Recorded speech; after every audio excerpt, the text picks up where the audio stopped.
بسم اللہ الرحمن الرحیم۔ حضرت سہل ابن سعد رضی اللہ عنہما سے روایت ہے، نبی صلی اللہ علیہ وآلہ وسلم نے فرمایا، جنت میں ایک دروازہ ہے جسے ریان کہا جاتا ہے۔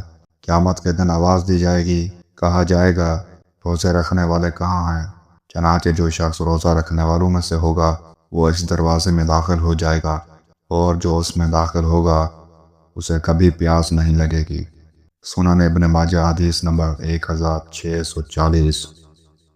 حضرت ابو ہریرہ رضی اللہ عنہ سے روایت ہے، رسول اللہ صلی اللہ علیہ وآلہ وسلم نے فرمایا، جو شخص ایمان رکھتے ہوئے اور ثواب کی نیت سے رمضان کے روزے رکھے اس کے سابقہ گناہ معاف ہو جائیں گے۔ سنن ابن ماجہ حدیث نمبر 1641۔